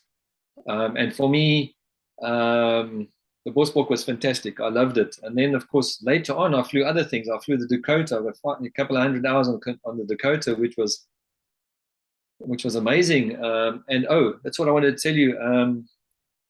When we were down at Tempe, chap's name there, I think, was Van Rooyen. I don't remember. No, something's coming back to me, Van Rooyen. But anyway,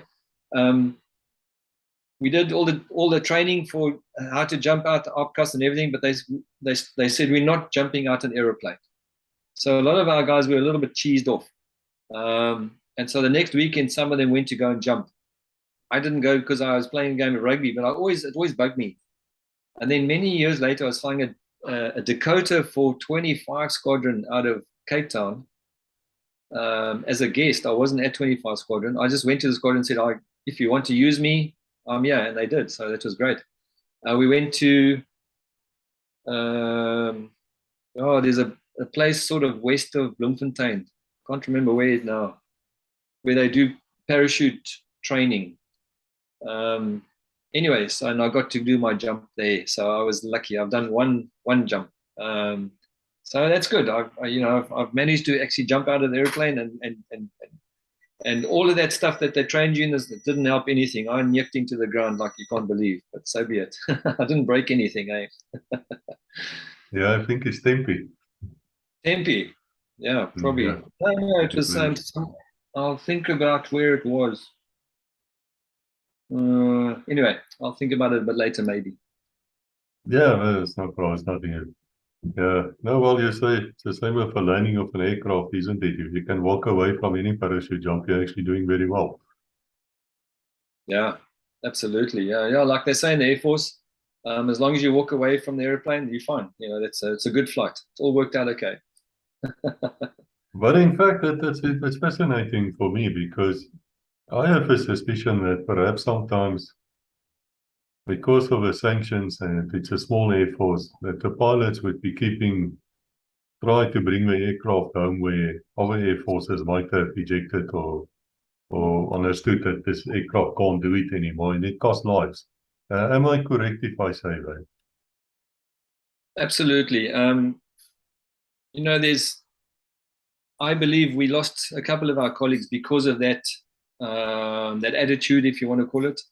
The Air Force never actually said, you have to save the airplane at all costs. They didn't even imply it. It was a professional etiquette or ethic that you were there to do a job, and of course that job, this is your baby. But we did have one or two guys that we think that they carried it a bit too far. They should have maybe ejected beforehand. One of them, for example, is Byron Foster, for example. His engine cut just outside of Durban. And we think, or most of us think, that he could have ejected and saved himself, but he was trying his best to get that engine relighted, and it didn't work. So yes, I think it was a factor in some events and accidents, but I must say it wasn't a policy or a training or from the Air Force. I don't remember anybody saying you've got to save the airplane rather than yourself or whatever. I never remember that at all. I'm very glad you clarified that for me. I know that not all aircraft, now let me put it differently. All aircraft actually smells differently. If you get into one C-130, it's not the same as the next one. But now I need to ask you, do they all fly the same, like a car?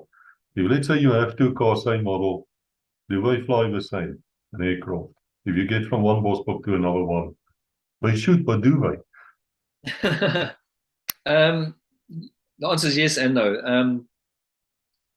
If you look at the Bosboks, you'll say like 3 or 4 of them are the same, but another 3 or 4 are very different. Most of the Bosboks were bent, by the way, from different landings and whatever it was. And the same with all airplanes. But you know, like for example, the modern airplanes, the 777 and the 350s and things like that, they are exactly the same. You can't tell the difference if they are the same variant, of course. But yes, there were certain airplanes that, like on the Impalas, for example, we would pray not to get an X-registered airplane because she was a cow. She was not performing as like all the others, and if you got her for the wrong sort of training, it would be a tough day. And then, of course, yeah, the smell of every airplane is very different.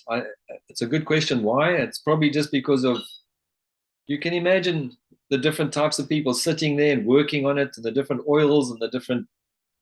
I don't want to get too much detail, but you can imagine all the different skins and all that stuff that you're giving off all the time. It all adds up. So yeah. How's a young pilot's relationship with your mechanics, the guys who's actually servicing that aircraft for you? Well, I think in the beginning, the young pilot has got no idea what the engineer does, and just relies on them to do whatever they do. As you get a bit older, you start to learn things, and you start to even argue certain things, as you've learned from other flight engineers or other engineers. Now you might get another chap that contradicts that or whatever. Then you've got to learn. You've got to balance up your opinions and learn and so forth. You know, there's that old story that pilots used to always after some sort of maintenance type work, they would then say the engineer must come with us on the flight test. And then we know, that things are going to be done properly. And yes, it did work. So who knows? But no, I don't think in my year we had, for example, in the Bosbok, the commandant, he actually got Atlas guys from Pretoria to come and live in Potchefstroom to work and keep those Bossies online. One guy was Koos Venter, who was the manager, and Koos was he was a top-notch rugby referee, by the way. Koos Venter. They were civilians in the Air Force in our squadron, but boy oh boy, they kept those airplanes absolutely pristine. So in those days, we had no doubt. It was all green for go. I think in the older airplanes, like Dakotas, for example, you would always make sure, that have you really done everything that's supposed to be done, stuff like that. But no, I don't doubt it. In my opinion, it was never a problem as far as I can gather or I experienced. Now, you don't have any flight engineer on a Bosbok, as far as I know. Yeah. And the Alouette guys, all of them tell me, as well as the Puma guys said to me, the flight engineers, they were supposed to wash the thing afterwards and service it. And sometimes the pilot would come and sit there with a few beers. So your aircraft, once you land it, you just walk away from it, or do you stand around and see what they're doing? Yeah, because, for example, on Dangs, there were engineers, so they would keep the airplanes going.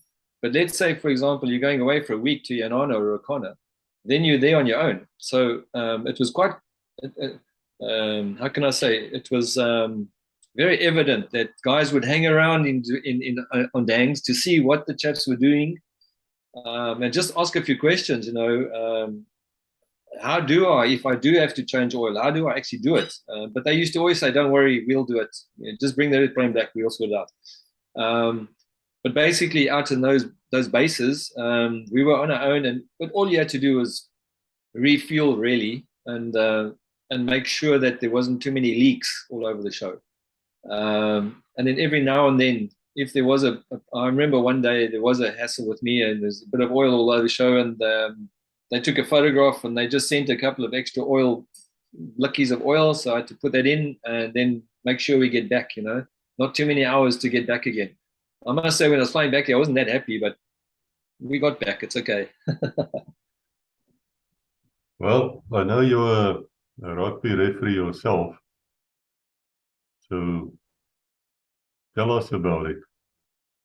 Yeah, that's nothing to do with the special forces, but I must say it's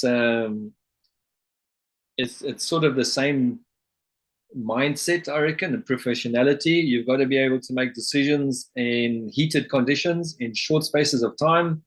You've got to look at many things that are happening all at the same time and somehow come up with the first guilty, most influential type of event or whatever it is. Like a lineout, there's like 18 different laws in the lineout. If you really want, you could probably blow up at least 2 or 3 of them. But if it looks reasonably fair, and you might as well let it go. As a number 9, I've got full respect for the scrum, especially the front rows. I still don't know what those guys do up in the front. I'm not too sure they know what they're doing up front. But I always used to say to the guys, just keep it looking legal, and I'll let you go. You know, if it's starting to look malicious, then I'm going to start. I don't know what, but I'm going to have to find a law and penalize you. But if it looks positive rugby, then I'm going to let you go. And I must tell you, 9 times out of 10 afterwards, a lot of the guys in the front row would come back and say, "Hey man, thanks, that was great," because the front row are a different culture. They want to play a full 85 minutes and they want to drill that guy, their opposition, into the ground. They don't want to go off after 60 minutes. They don't want anybody else to get in their way. And they want to be given that full 80 minutes chance. And that's a different thing. You know, there's a different way of looking at life, but that's them. Yeah, well, my wife grew up in Chicago, and she then, of course, lived most of her life in Switzerland. And I showed her a rugby game once. And she said to me she believes the South Africans are the most violent people she's ever seen in her life. And there were nothing particularly violent about that. But it's interesting to me because I spoke to Nick Mostert, to Norris Crooks the other day. And then he said to me that there was an incident while he was playing rugby with General Bowman, who later became a Special Forces commander. Yes. And was known. En van Boris, as jy hier kyk, dis nie ek wat dit sê nie, die hele mense sê dit. Who's probably known as one of the most tall players they've ever met. And apparently there were quite a few punch-ups between Boris and Nick, and then Louis Keepers came from 3-2 Battalion support group. He also came on, and he said exactly the same thing. These three people apparently were hard players, let us call it like that. So as a referee, you've played yourself. I mean, you want to see a fair game, obviously. You don't take sides. There is no such thing as a referee who's not neutral. Is that true? That's the first question I have. You're there for the law. That's all you're there for. Okay, so you're like the police. You don't get involved. You're like, man, let's just have a fair game. Yes. Okay, but obviously the crowd and the toeskouers might not always agree with you. So does that affect you when they start booing you or showing a law or something at you? Just quickly to go back, when playing rugby in the Air Force was amazing for me because it was the first time I played out of school, and I was shocked, to say the least, when we came off the field and some guys put on this uniform and some guys put on that uniform. So we had trippies and we had, corporals, and then we had captains and majors. On the field, they would eat each other, and there would be everything happening, doesn't matter who they are, and then afterwards it would be yes sir, no sir, 3 back, full sir. It was like amazing for me. So then I must clarify, yes, it happens, and I think it happens on all rugby fields, but particularly in the Defence Force. There are different ranks playing, and even worse when there's different air wings or different entities from within. So, for example, in the Air Force team, we had 2 ATC guys playing for us. And so, of course, ATCs and pilots are not always the whatever. And then most of the guys were technical guys, engineering hard boys, and 1 or 2 pilots. and they were all very different, even in one team. But boy, if we played against the army or the police, geez, the police was always one big bloody fight. So there you go. It's just one of those things, eh? I'm smoking in the background. I'm enjoying that part. I remember the police army games. I mean, if you didn't end up in a fight within 6 minutes, there was something wrong. Absolutely. If there wasn't a good couple of punches, then it wasn't a good game. That was the way. But we knew it. We used to always the coaches and that always knew what was coming, and they would always brief us and say, that quiz number 7, man, watch him, Scotty, when he comes around you, and Johan, you've got to protect Scotty, and then they blah blah blah, that kind of thing. So we knew, but that there was always a new guy, a new kid on the block, eh? One day I will explain to the people your legacy on a cricket game we played. I'm not going to say where. Against the civilians, Bosbok as we call them. And we almost lost. Despite trying every trick in the book. I mean, at one stage we had the tear gas powder in their pockets, which you protect the essentials with. They didn't do them well. They couldn't really concentrate on the ball, and we had to pull all sorts of nasty tricks to win that game, and that was cricket. That was only cricket. That's a gentleman's game. Yeah, it's a gentleman's game. Rugby, we were 10 times worse. But if you have any advice for a youngster perhaps who's looking here, and for thinking that perhaps I want to be an Air Force person or a pilot even, what would you tell such a person? I would say it's the best job in the world for a start. And there's different ways of doing it. And there's, the Air Forces of the day now, there's fewer and fewer pilots going through the Air Force. I mean, my day and just before my day, everybody came through the Air Force, basically. 99% of pilots in SAA at my time were all ex-Air Force guys. The very first jumbo flight I had, I went up to the captain and I said to him, "Morning, Captain, Steve Scott." And he said to me, all in Afrikaans, "Are you service trained?" And I said, "Yes, sir." And he said, and that was it. I was then okay. From there onwards, I was accepted. It was no issue. And then I asked other guys, and they said, if you said no, then that was it. Your career was doomed. You wouldn't even, you wouldn't even acknowledge you. In your case, he loved it, and it went on fine. So yeah, that happens, eh? But getting back to the question, there are different ways of doing it. Whether you pay for it yourself, whether you go through the Air Force, whether you get onto nowadays, a lot of the airlines are predicting a shortage of pilots. So a lot of them have got their own programs in place, their cadet schemes, and those are great opportunities where they'll put you through the training and they'll pay you at the same time, and they'll give you a job afterwards, which is wonderful. So I'd say, first of all, if you've got the money, go and do it yourself. If you haven't, look at the airlines. There's many programs all over the world. And then, of course, the best is to go via Air Force, because you'll never get the same training anywhere else in the world. It is by far a step above anything else that anybody else can offer.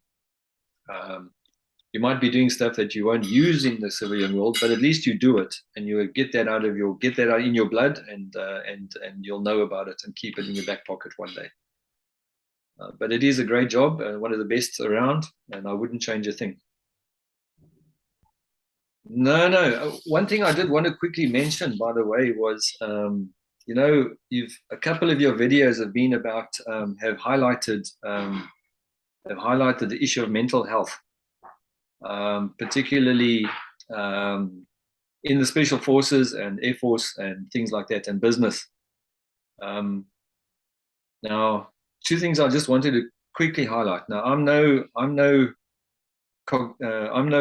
counseling psychologist, don't get me wrong, but it's a fair chunk of my background. But I'm not talking about the academic side. You've had a couple of chaps on board that have talked from that, which is spot on. I'm just highlighting two things. One is getting back to the family. The support of the family is absolutely vital. And then secondly, it's that sense of control. So once one way of having that control is to know what's expected. So having maybe a goal towards, if you achieve that goal, then you start to feel better about it. Your steam goes up, and it's all about that sense of control. It's like people that have the phobias. In a large percentage of the phobias, it's all about the loss of control. That's why they have the phobia, as it were. So getting back to that mental, it's having goals that you can then reach, that gives you that ability to control things. I've seen it with my fellow colleagues. When they can do that, life is going good. When that control starts to becoming a problem for them and they don't control things, whatever it is, then they start getting upset about stuff, and that leads to all sorts of other problems. So I just wanted to highlight those two. Family, mainly a partner, and then of course this sense of control is a vital part or cog in the mental health environment. Amongst all the other things, amongst all the other theories, there are many other things we can talk about, but I just wanted to mention this one thing about control. So how do you get control back if you're sitting here and you feel that life is getting too much? But what do you do? Well, there's all sorts of different ways of doing it. But for example, in the first place, take a step back and you say, right, what do I actually want? Why am I getting myself into this position where I'm losing all this control, as it were? Take a step back to where you can start to have a foundation, and then you choose the right areas to go for. Sometimes you can't, that's fine, but life is like a table or a chair. It's got 4 legs. All 4 have to be strong and sturdy, but one can temporarily be buggered or skew or whatever, and the other 3 will keep it going. But it's got to sometimes be fixed up. And it's all about that, taking a step back, reassessing, and then choosing the lines that you really want to go for and work towards those. It's all about that control side of things. Yes, you can then take on a couple of hits from the side. You'll be able to manage them a lot better, if that makes any sense. Yeah, that makes a lot of sense. Thank you. I think we could talk for hours on this particular subject, so I don't want to go into too much detail, but many goals or direction towards a goal, towards an energy, towards a specific direction. That control thing is, and that's only from experience, what I've seen with my fellow aviator guys. When they lose that control, things don't go well. Steve, thank you. We really appreciate this talk of yours, and I'm sure there's going to be a tons of questions. I've covered only a very small bit, so we'll have to bring you back perhaps in the future just to answer questions, if that is possible. I find it very fascinating. Thank you. I remember the Bosbok. I remember being fluttering around in the sky. Looks like it doesn't move at all, but it was so great to know there's somebody out there who can relay the messages, always calm, nothing bothers these guys, Mr. Cool themselves. And always, of course, with the Ray-Bans, I have to say something about that. I always do with the Air Force chaps, but I do realize it's needed. I think it's needed. White gloves. The gloves, yes, I will not forget. One of us in a kudu once, and this pilot, you know, they have a strange sense of humor, I have to say. I never quite got the Air Force humor, but we were flying on this thing, and he had his gloves on, and he said to me, "Do you know why I'm wearing gloves?" And I said, "No, of course not, sir." And he says, "It's when the aircraft starts burning, I can, but yeah." And then he said something that, "But besides that, I'm very nervous. I'm not sure, the engine is making a strange sound." And oh my word. And then the next moment he says, "But, oh, we sort of lost now. Just hang on." And he pulled that thing off. Now, okay, it's not like the Impala, I realize that, but there were several Gs. In fact, there were so many Gs that the magazine on my pistol came out this far. I almost lost it. That's how he pulled that thing off. And normally you can throw that Z88 around as much as you please. So I was not pleased because we went up and I realized that what I have to do now is keep my post. I just took a very deep breath. And I just that smiling here like, oh, I was the man. So he then went down again. I could see he's watching me out of the corner of my eyes. And when he did it the second time, I said, "Luitenant, ek gaan vir u eers doodskiet." oor ons lief val vandag. And then he stopped. So I was laughing at George Avis, the flight engineer, when he said to me, that the C-130s were always disarmed the troops. They never Yes. took the pistols away from the police. They forgot that, which Yes. I found, but never with me anyway. Perhaps they did it ours, so we could have shot him. Anyway, to the rest of you listening here, chatting away, guys, please come and talk to us. It's good for you to talk to us. I've never spoken to any veteran before who did not say to me afterwards, Chris, you know what, fantastic man, I was so glad to be able to speak. You will feel better. Come and talk to us. I'm sorry you have to wait about 10 weeks before you will get to me. Steve, I apologize as well. It was really, we are booked so far ahead. But that's a good thing. It's a good thing. A wonderful So thing. yeah, so thank you to all of you for your support. And until we meet again, God bless.